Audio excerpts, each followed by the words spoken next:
بسم الله الرحمن الرحيم. الحمد لله رب العالمين، والصلاة والسلام على رسوله الأمين. اللهم اغفر لنا ولشيخنا وللحاضرين، فقد قال المصنف رحمنا الله وإياه ونفعنا بعلومه. قال المصنف رحمه الله تعالى: كتاب الزكاة. عن عبد الله بن عباس رضي الله عنهما قال: قال رسول الله صلى الله عليه وسلم لمعاذ بن جبل حين بعثه إلى اليمن: إنك ستأتي قوما أهل الكتاب، فإذا جئتهم فادعهم إلى أن يشهدوا أن لا إله إلا الله وأن محمد رسول الله، فإنهم أطاعوا لك بذلك فأخبرهم أن الله قد فرض عليهم 5 صلوات في كل يوم وليلة، فإنهم أطاعوا لك بذلك فأخبرهم أن الله قد فرض عليهم صدقة تؤخذ من أغنيائهم فترد على فقرائهم، فإنهم أطاعوا لك بذلك فإياك وكرائم أموالهم، واتق دعوة المظلوم فإنه ليس بينها وبين الله حجاب. إن الحمد لله نحمده ونستعينه ونستغفره ونعوذ بالله من شرور أنفسنا وسيئات أعمالنا، من يهده الله فلا مضل له ومن يضلل فلا هادي له، وأشهد أن لا إله إلا الله وحده لا شريك له، وأشهد أن محمدا عبده ورسوله. يا أيها الذين آمنوا اتقوا الله حق تقاته ولا تموتن إلا وأنتم مسلمون. يا أيها الناس اتقوا ربكم الذي خلقكم من نفس واحدة وخلق منها زوجها وبث منهما رجالا كثيرا ونساء، واتقوا الله الذي تساءلون به والأرحام إن الله كان عليكم رقيبا. يا أيها الذين آمنوا اتقوا الله وقولوا قولا سديدا يصلح لكم أعمالكم ويغفر لكم ذنوبكم، ومن يطع الله ورسوله فقد فاز فوزا عظيما. أما بعد، فإن أصدق الكلام كلام الله، وأحسن الهدي هدي محمد صلى الله تعالى عليه وسلم، وشر الأمور محدثاتها، وكل محدثة بدعة، وكل بدعة ضلالة، وكل ضلالة في النار. من يطع الله ورسوله فقد رشد واهتدى، ومن يعص الله ورسوله فقد ضل وغوى. اللهم صل على محمد وعلى آل محمد كما صليت على إبراهيم وعلى آل إبراهيم إنك حميد مجيد. اللهم بارك على محمد وعلى آل محمد كما باركت على إبراهيم وعلى آل إبراهيم إنك حميد مجيد. سبحانك لا علم لنا إلا ما علمتنا إنك أنت العليم الحكيم. رب اشرح لي صدري ويسر لي أمري واحلل عقدة من لساني يفقهوا قولي. وبعد، کتاب الزکاة. یہ پہلی حدیث ایک نئی کتاب یا نیا چیپٹر عمدہ الاحکام سے شروع ہو رہا ہے، یعنی زکوٰۃ کا بیان. زکوٰۃ عربی لغت میں مصدر ہے، بلکہ مصدر ثانی. زکا یزکی تزکیۃ و زکاۃ، جیسے سلم یسلم تسلیم و سلام، یہ مصدر ثانی کہلاتا ہے. اور لغت میں اس کے 2 معنی، ایک ہے بڑھنا، کسی چیز کا بڑھنا، نمو، اور دوسرا پاکیزگی کا معنی، پاک ہونا یا پاک کرنا. اور زکوٰۃ کے در حقیقت یہ 3 فائدے ہیں. نمبر 1، زکوٰۃ دینے سے مال بڑھتا ہے. بظاہر مال نکل رہا ہے، لیکن حقیقت میں اللہ تعالیٰ اس میں برکتیں عطا فرماتا ہے اور اس میں اضافہ ہوتا ہے. دوسرا، زکوٰۃ کا معنی پاکیزگی، اور زکوٰۃ میں 2 طرح سے پاکیزگی. ایک، زکوٰۃ دینے سے جو آپ کا مال ہے وہ پاک ہو جائے گا، اور اگر زکوٰۃ ادا نہ ہوگی تو وہ مال پاک نہیں ہوگا، اور عند اللہ بہت ہی کڑے مواخذے کا سامنا ہوگا۔ اور دوسری پاکیزگی زکوٰۃ دینے والے کی ہے کہ اللہ رب العزت اس عمل کی برکت سے اسے پاک صاف کر دیتا ہے۔ تو یہ زکوٰۃ میں 3 معنی ہیں، نمو اور طہارہ اور تطہیر۔ نمو کا معنی مال کا بڑھنا، اور طہارہ مال کی پاکیزگی، اور تطہیر یہ مال، یہ زکوٰۃ دینے والے کو پاک اور صاف کر دیتا ہے۔ اصطلاح شریعت میں زکوٰۃ کا معنی یہ ہے کہ ایک متعین مال نکالنا، ایک متعین مال نکالنا 3 شرطوں کے ساتھ۔ ایک یہ کہ وہ مال جس سے آپ زکوٰۃ دے رہے ہیں وہ واقعی زکوٰۃ کا مال ہو۔ ان ہر مال کی زکوٰۃ نہیں ہوتی، لیکن شریعت نے اس مال میں زکوٰۃ فرض کی ہو۔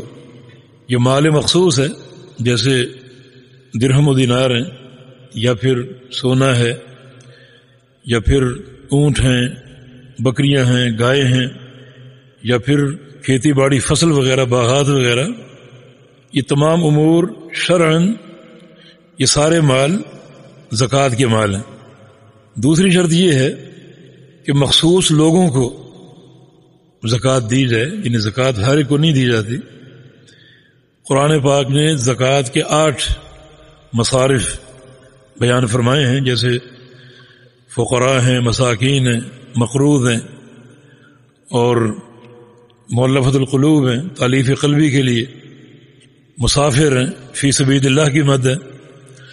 تو اس طرح یہ 8 مصارف قرآن نے بیان فرمائے ہیں۔ اور تیسری شرط حولان حول کی۔ حولان حول سے مراد وہ مال آپ کی ملکیت میں اس پر سال گزر جائے، اس پر سال گزر جائے تو ان 3 شرائط کے ساتھ زکوٰۃ جو ہے وہ ادا ہوتی ہے۔ اور یہ زکوٰۃ کا شرعی معنی یا مفہوم ہے۔ اللہ پاک کا فرمان ہے خذ من اموالہم صدقۃ تطہرہم وتزکیہم بہا، کہ ان کے مالوں سے زکوٰۃ لو، اس طرح ان کو پاک کرو، ان کی صفائی کرو، یعنی زکوٰۃ لینے سے ان کی پاکیزگی ہوگی، مالوں کی بھی اور ان کی اپنی پاکیزگی بھی زکوٰۃ لینے سے ہوگی۔ اور ایک مقام پر وعید ہے زکوٰۃ نہ دینے والوں کے لیے، الذین یکنزون الذهب والفضة ولا ينفقونها فی سبیل اللہ فبشرہم بعذاب علیم۔ جو لوگ سونے اور چاندی کو جمع کرتے ہیں اور گن گن کے رکھتے ہیں اور اللہ کی راہ میں خرچ نہیں کرتے، انہیں دردناک عذاب کی بشارت دے دو۔ جو مال جمع کرتے ہیں اور مال گن گن کے رکھتے ہیں۔ مال جمع کرنا معیوب نہیں ہے، مال کمانا معیوب نہیں ہے، مال کو گننا، تجوری میں رکھنا معیوب نہیں ہے، لیکن معیوب کیا ہے؟ ولا ينفقونها فی سبیل اللہ، اللہ کی راہ میں خرچ نہ کرنا۔ اگر آپ مال کمائیں گے نہیں اور مال جمع نہیں کریں گے تو زکوٰۃ کیسے دیں گے؟ اور اگر آپ مال گنیں گے نہیں تو زکوٰۃ کا حساب کیسے لگائیں گے؟ اس لیے مال کمانا، مال جمع کرنا اور مال گننا یہ معیوب نہیں۔ معیوب کب ہوگا؟ جب زکوٰۃ نہ دی جائے اور اللہ کی راہ میں خرچ نہ کیا جائے۔ فرمایا کہ یوم یحمى علیہا فی نار جہنم فتقوی بہا جباہہم وجنوبہم وظہورہم، قیامت کے دن تمہارا یہ مال جہنم کی آگ میں گرم کیا جائے گا، اور تمہارے پہلوؤں کو، تمہارے جسموں کو، تمہاری پیشانیوں کو اس سے داغا جائے گا۔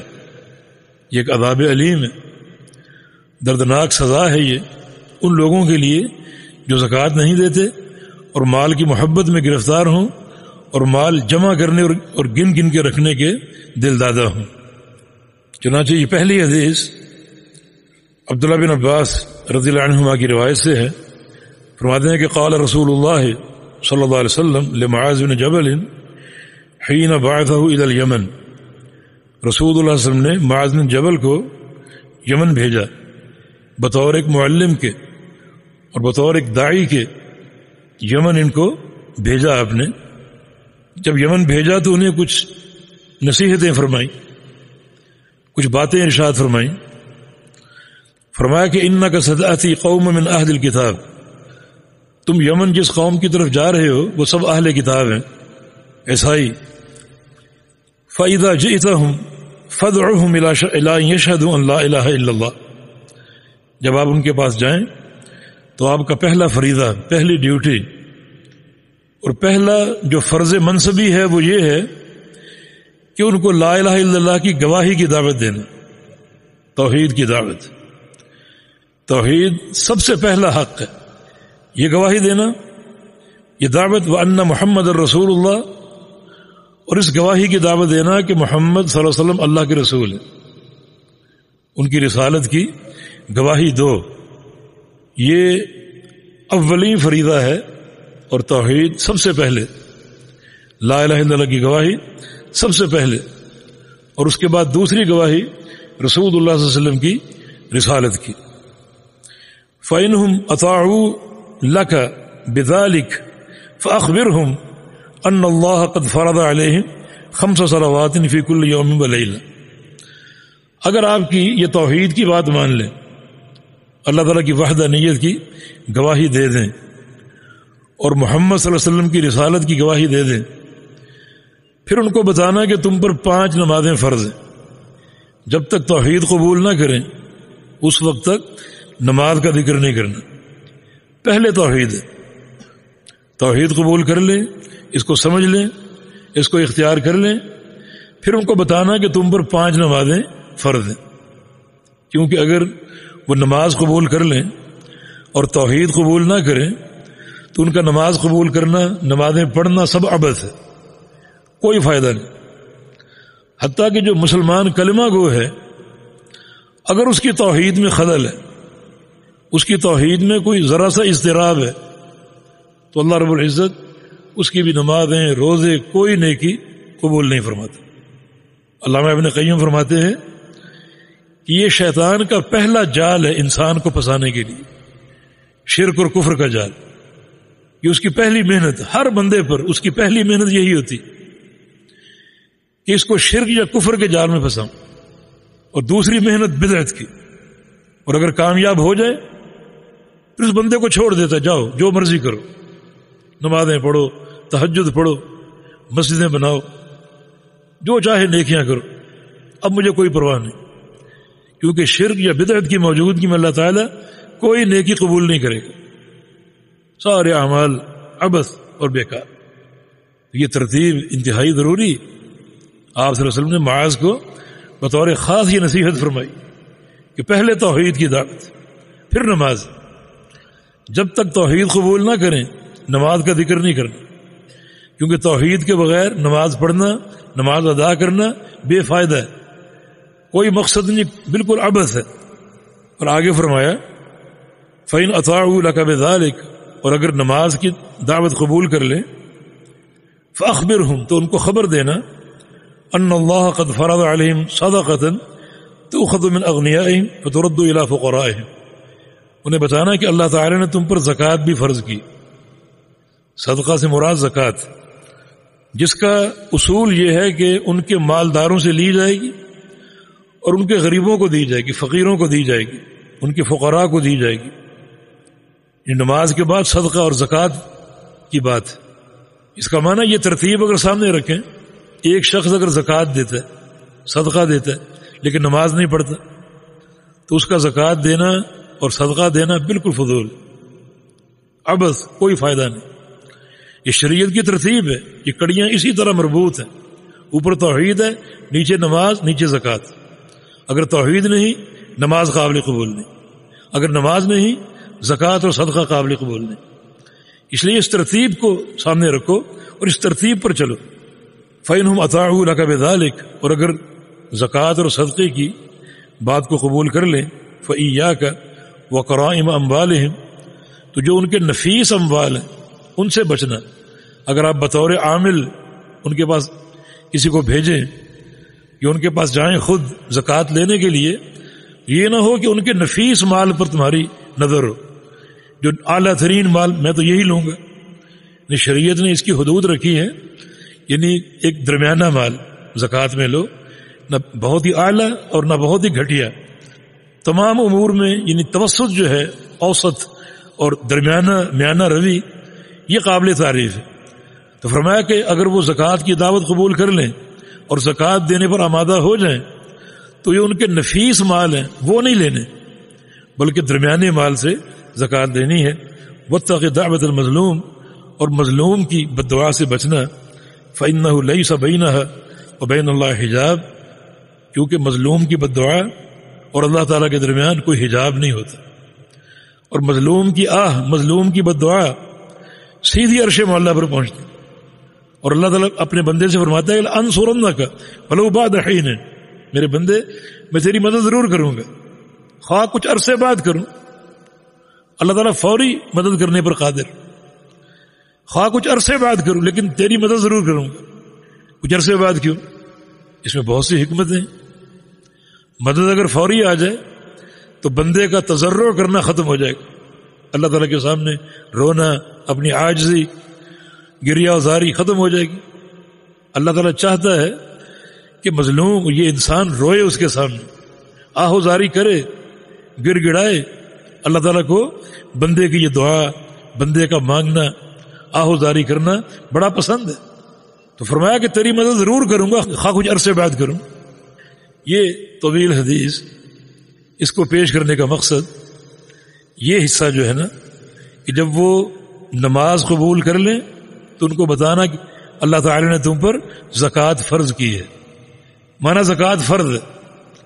اور زکوٰۃ کا جو ایک اصول یا ضابطہ ہے وہ یہ ہے کہ ایک شہر کے اغنیاء سے لی جائے، مالداروں سے لی جائے اور وہاں کے فقراء کو دی جائے. بالفرض اگر وہاں کے فقراء مستغنی ہو جاتے ہیں تو اس کے دوسرے شہر، دوسرے ملک اس کو منتقل کرنا جائز ہے، لیکن وہاں کے فقراء کو مقدم کیا جائے. جس شہر کے مالداروں سے زکوٰۃ لی جائے اسی شہر کے فقراء کو زکوٰۃ دی جائے، اور اگر ان کی حاجت ختم ہو جائے پھر وہ مال آپ باہر بھیج سکتے. فقیر وہ شخص ہے یا غریب جس کے پاس مال کمانے کے وسائل نہ ہوں، مال کمانے کے اسباب اور ذرائع نہ ہوں. مسکین اور غریب میں فرق ہے. مسکین وہ ہے جس کے پاس مال کمانے کے ذرائع تو ہوں مگر جو وہ کماتا ہے وہ اس کی ضرورت سے کم ہو، اس کی ضروریات زیادہ ہیں اور اس کی آمدنی کم ہے.